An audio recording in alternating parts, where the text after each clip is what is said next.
Good morning Philippines, good morning world. Ayan, ang saya ko lang kasi nandito na tayo sa Pilipinas mga ka-fates.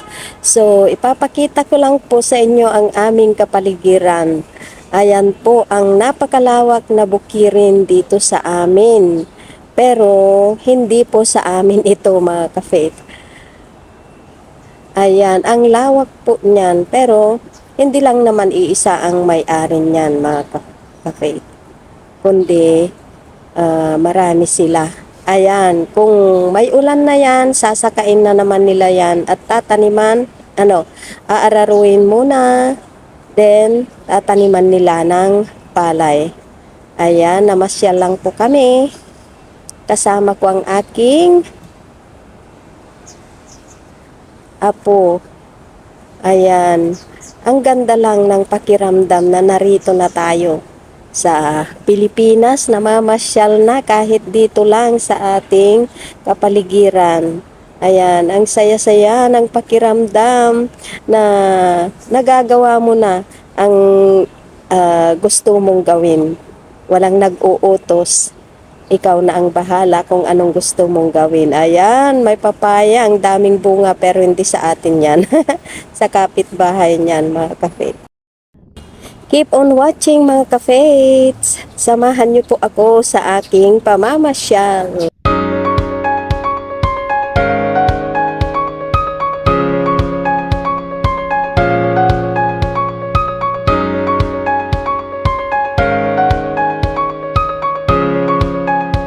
Andito yung alaga ko. Namasyal kami. Ito. Si Quakey! Quakey! Quakey! Ayan, ganyan ang ginagawa ko mga ka-faith dito sa Pilipinas. Nagbe-babysit at nagbabantay sa sari-sari store.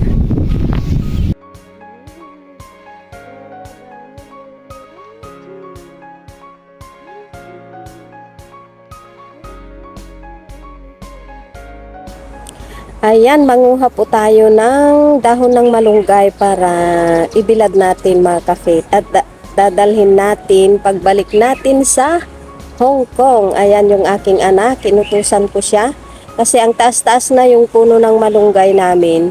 Hindi na namin makuha kaya sinabi kong putulin na lang para agsaringit, timas, mas naubing nga dahon ay na pumutan tadya mamu ay Tagalogan. Bahala kayo na kayo dyan. Hindi na niya kinuha yung mga dahon. Kaya mamaya tayo na ang kukuha mga ka-faith. At titignan natin kung marunong pa tayong humawak ng itak. Kasi matagal na tayong hindi humawak ng itak. Pero hindi naman, nakakahawak naman tayo dito. Ayan, kukunin na natin mga ka-faith ang mga dahon ng malunggay para ibilad natin. Wag nyo na akong anuhin. Yung damit ko niyan is 2018 pa yan kasi hindi pa dumating yung aking door-to-door na napakatagal. Nako, naiinis na ako dito sa kumpanya ng door-to-door na ito. Ayan, marunong pa tayong humawak ng itak. Dati-dati kasi mga ka-faith, marunong ako niyan kasi lumaki ako sa bundok. Kung alam nyo lang, nako, marunong pa akong sumakay ng kalabaw noon. Nung bata pa ako, nangunguha kami ng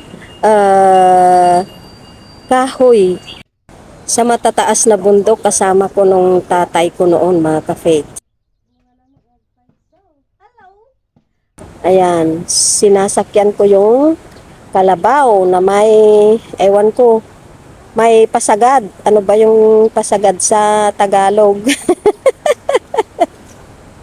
Kaya marunong ako niyan mga ka-faith. Kahit nung nakapag-asawa na ako mga ka-faith. Siyempre, magsasaka rin yung asawa ko. Kaya, sinasamahan ko rin siya sa bukid. Ako yung katulong niya noon sa bukid mga ka-faith. Ang ginagawa ko doon sa bukid, naglilinis ako ng tilapil. Kaya marunong din akong humawak ng, ano ba yun? Yung kalaykay, yung, ano bang tawag nun? Yung panglinis ng pilapil, damo sa pilapil. Ayan, nililinisan ko yung pilapil habang nagkukuliglig yung aking asawa. Kaya, kasi kung hindi mo linisan yung pilapil, yung mga damo doon ang kakain ng abono, mga kafet.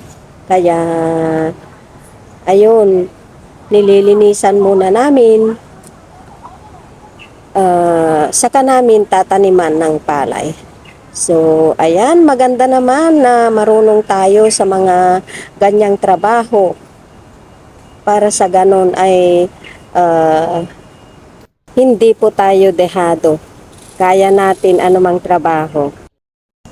Ayan, merienda time, nalingtang asaba. Tapos mamaya po, mag-iihaw po tayo ng sili, ang paborito kong gulay. Napakasarap niyan, mga kafit. Namiss kong mag-ulam ng inihaw na sili. Ayan, napakasarap. Yung apo ko talagang yan, ayaw niyang kumain ng saging. Bihira lang yung gusto niyang kainin, pati yung gulay, hindi kumakain ng gulay. Kaya minsan naiinis ako sa kanya, pero hindi ko naman mapilit. Sinasabi ko na lang na pipilitin yan paglaki niya, mga kafet. Ayan, keep on watching, mga kafet.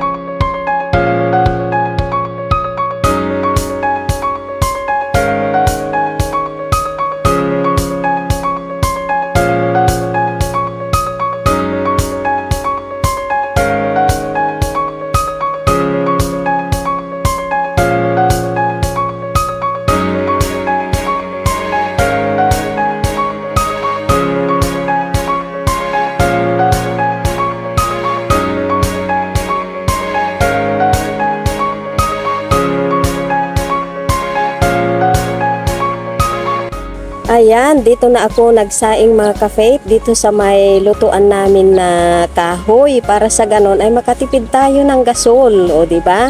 Tayo mag-iihaw ng sili. Ayan, mag-iihaw na po tayo ng sili at kunting okra, mga kafet. Ayan, masarap po yan at healthy.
Tcharan! So ayan, luto na po ang ating inihaw na sili at konting okra.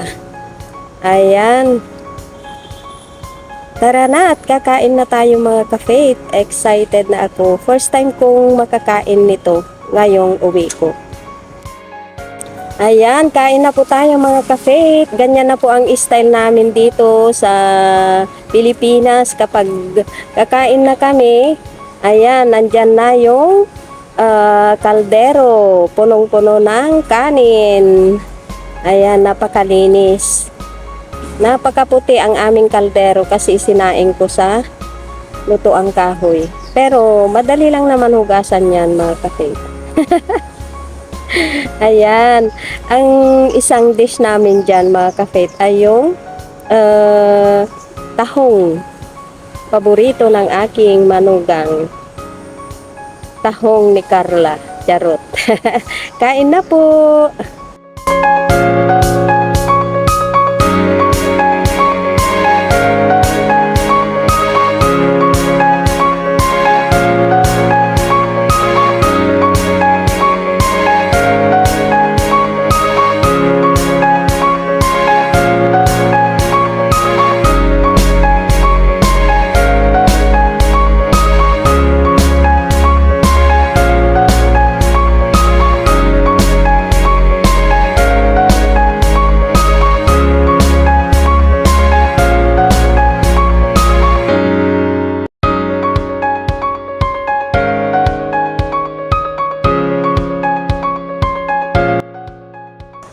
Ayun, natutuwa ako sa apo ko mga ka-faith kasi may mga pagkain niya siyang hindi na niya nauubos.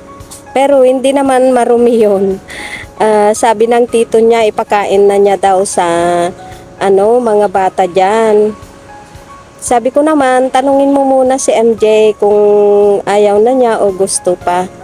Tapos tinanong niya yung apo ko. Tapos sabi niya, sige, pakain mo na sa kanila. Ang bait niya talaga. Kaya nakakatuwa. Kaso lang, ayaw niyang kumain ng gulay mga kape.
So ayan mga kafe, tapos na po kaming kumain. Salamat po sa iyong panunood. Salamat at nakarating kayo sa dulo ng aking video. Naway hindi po kayo magsawang sumuporta sa aking channel. Ingat po kayo lagi. I love you all. God bless. Jesus loves us.